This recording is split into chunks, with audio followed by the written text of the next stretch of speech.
Vous êtes à l'écoute de La Voix protestante. Au micro, Georges Quenon. Bonsoir à chacune et à chacun d'entre vous.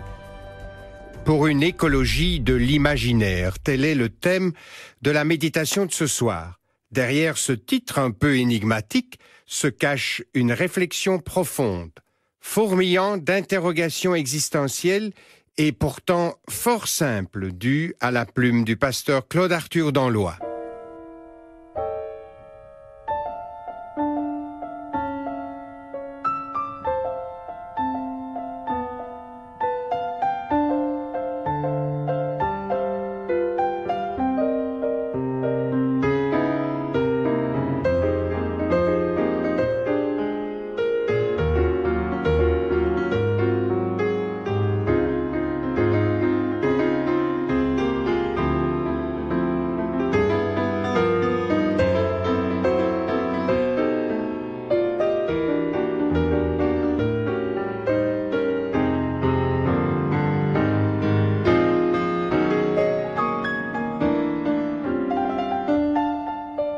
Permettez-moi simplement de vous parler en homme.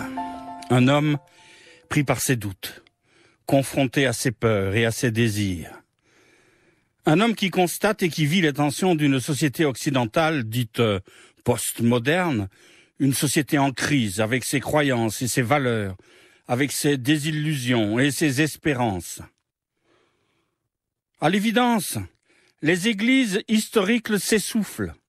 Confrontés au vieillissement de leur communauté, leurs bancs sont de plus en plus clairsemés. Les églises arrivent difficilement à mettre en route de nouvelles stratégies de présence au monde.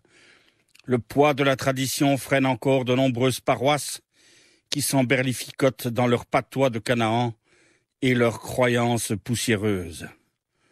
Beaucoup se sont attachés à la forme qui sécurise et n'ont pas appris à se renouveler. Et pour se consoler, elles s'accrochent à l'histoire, souvent vaillantes, courageuses de leur père, et cela suffit à leur donner un sens.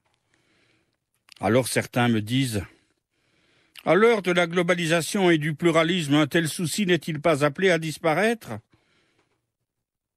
En effet, parler de religion, n'est-ce pas un exercice de survie pour une cause désespérée ? N'est-ce pas faire du vent avec un soufflet crevé ? Ne voudrait-il pas mieux passer les religions à la moulinette de la modernité ?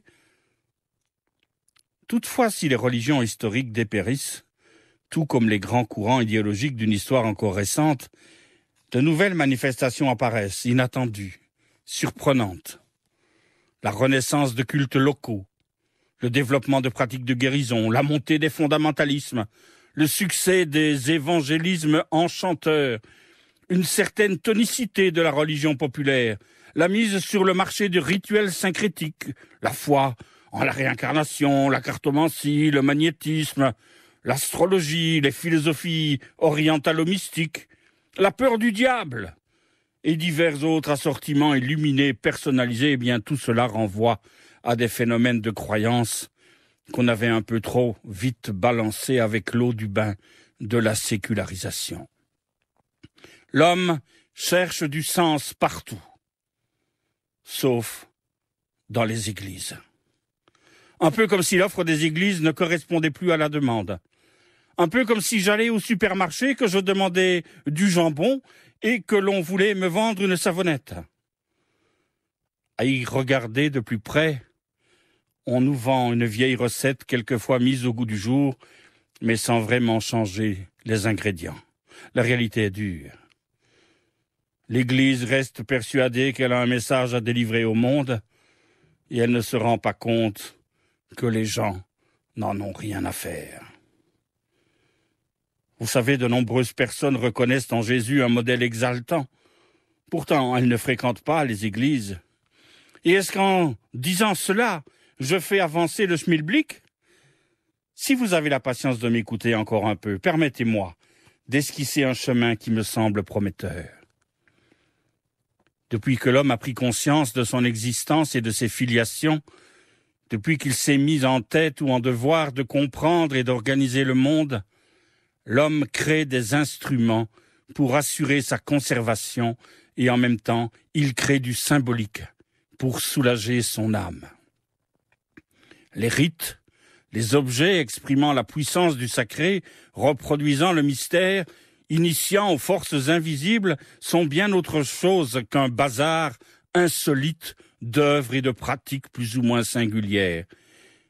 Dès le jour où les hommes et les dieux se rencontrèrent pour se fréquenter, ils inventèrent des langages agissant sur la vie et sur la mort. Et ces langages viennent émoustiller notre imaginaire, au point de le rendre fécond d'œuvres d'art et de panthéons plus ou moins merveilleux, au point de susciter des espérances et des alliances inattendues. À condition que ces langages particuliers, quelquefois langue d'initié ou véritable jargon, fasse place à la langue du siècle, celle qui est comprise et entendue par l'homme de la rue. En 1969, Malraux écrit « Je pense que la tâche du prochain siècle en face de la plus terrible menace qui ait connue l'humanité va être d'y réintégrer les dieux. » Cette phrase a le mérite d'interroger les hommes sur la tension provoquée par la modernité et les crises identitaires. La civilisation de la science et des machines peut quasiment tout apporter aux hommes, sauf une raison de vivre. Cela constitue un véritable danger pour l'humanité. Pour se construire, l'homme a besoin de poursuivre ce qui le dépasse. Quelle spiritualité allons-nous produire ? Vers quels horizons pourrions-nous cheminer sans nous laisser prendre au piège des illusions du croire, sans nous laisser envahir par une fonction spirituelle inspirée par la manipulation et le mépris de l'autonomie ? Quelle est notre aptitude à nourrir notre âme et quels sont les outils à notre disposition pour donner du sens à notre existence ? Imaginez un chemin qui tient compte de l'autonomie, qui construit l'homme d'aujourd'hui et qui stimule sa capacité à créer du nouveau, un chemin qui concerne tous les hommes de bonne volonté, quelles que soient leurs croyances ou leurs convictions, un chemin qui va bien au-delà du clivage croyant-athée. Gaston Bachelard disait que l'imaginaire est le plus puissant foyer des interrogations sur le monde et sur son fonctionnement. Et je pense en effet que ce foyer doit produire l'énergie nécessaire à toute vie. En tout état de fait, l'imaginaire met le réel en scène, il le transforme, il l'adapte à son cadre. Et lorsque je parle d'imaginaire, j'entends ici aussi toute forme d'expression symbolique. À l'évidence, nous n'avons de cesse d'imaginer le monde en même temps que nous apprenons à le connaître. Et que faisons-nous avec ces informations ? Comment résonne-t-elle en nous ? Qu'est-ce qui nous fait vibrer lorsque nous regardons les étoiles par un ciel dégagé de juillet ? Ce sont les émotions que cela nous procure, ces perceptions qui nous font ressentir l'immensité de l'univers et qui occasionnent un sentiment de finitude face à notre petitesse et au temps qui passe, ou bien de joie et d'émerveillement à contempler un univers qui nous dépasse, toujours en expansion. Voyez-vous, nous mettons dans notre regard autant d'ingrédients venus de l'intérieur de nous-mêmes que de l'extérieur. Nous refaisons le monde, nous le construisons en images. Dès lors, il faut oser prendre les mots en charge, se les réapproprier, grâce à la poésie qui ouvre sur le sacré. Il ne faut pas craindre de les manger à notre propre sauce. Grâce aux formes et aux couleurs aussi, y compris celles des artisanats d'art, grâce à la musique, à l'expression du corps.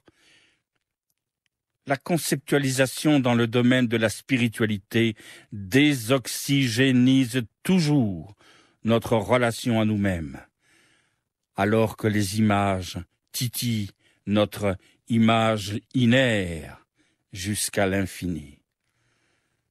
Les images fédèrent les hommes autour du langage des signes et de l'émotion, non pour les uniformiser, loin de là, mais pour produire des énergies interactives. Et lorsque je transmets ma capacité à aimer et à être aimé, lorsque je mets en route de nouveaux possibles, alors je rejoins ce mystère qui fait que depuis des milliers d'années, la plupart des hommes choisissent de mettre un pied devant l'autre, malgré la souffrance, et leur difficulté à se gérer eux-mêmes. Mais prenons garde à ne pas étouffer ces énergies dans nos théologies, dans nos dogmes, dans nos systèmes. Prenons garde à ne pas les construire en dehors de nous. Où et comment construire des espaces d'échange où ce qui nous relie n'a pas de prétention à la vérité, mais exprime simplement des moments d'authenticité et de sérénité.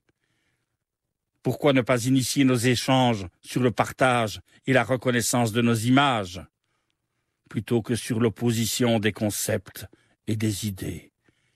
Une spiritualité basée sur le partage de nos images et qui s'ouvre à la qualité des relations ne sera plus une cause de division, ni une justification à la violence. Dans cet esprit d'intérêt mutuel et de contribution, je suis intimement persuadé que les imaginaires peuvent devenir une source de paix et d'harmonie entre les hommes. Ne plus nous enfermer dans les réponses définitives, souvent lourdes et alambiquées, mais découvrir les questions, oser les questions graves et joyeuses, et imaginer des chemins de traverse qui fuient des certitudes qui dessèchent.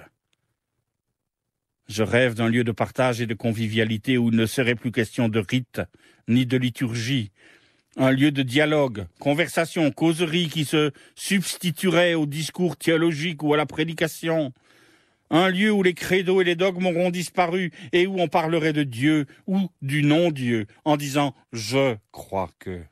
Je pense que.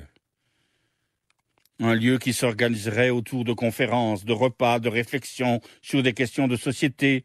Un lieu d'action sociale, mais où il serait possible aussi d'écrire et de lire de la poésie, de faire de la musique. Un lieu où à côté de la Bible serait posé le Coran, des Védas, des livres du Dalai Lama, de Théodore Monod, d'Albert Jacquard, d'Hubert Reeves ou Proudhon, que sais-je, et même le journal. Bref. Un lieu où chacun pourrait se constituer son propre bagage de spiritualité. Certes, il ne faudrait pas tout supprimer d'un coup de serpillière, il faut continuer à respecter nos aînés, mais produire tout de même un changement radical, comme le fut la Réforme au XVIe siècle.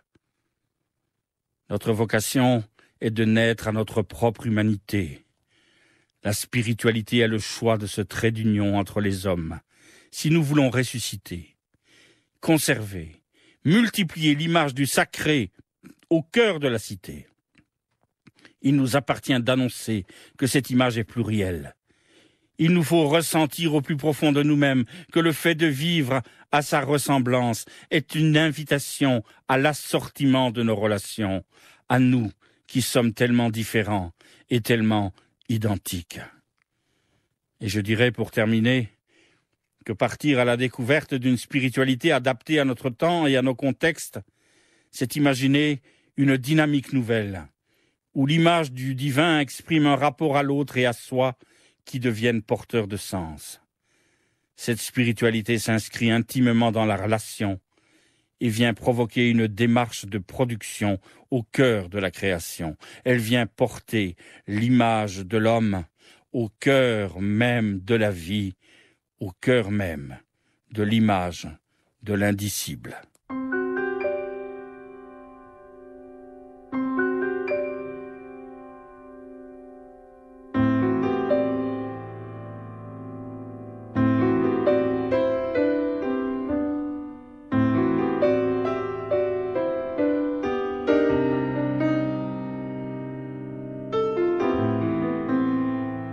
Vous pouvez obtenir le texte de la méditation du pasteur Claude Arthur Danlois sur simple demande adressée à la radio-télévision protestante, rue Brognier 44 à 1070 Bruxelles.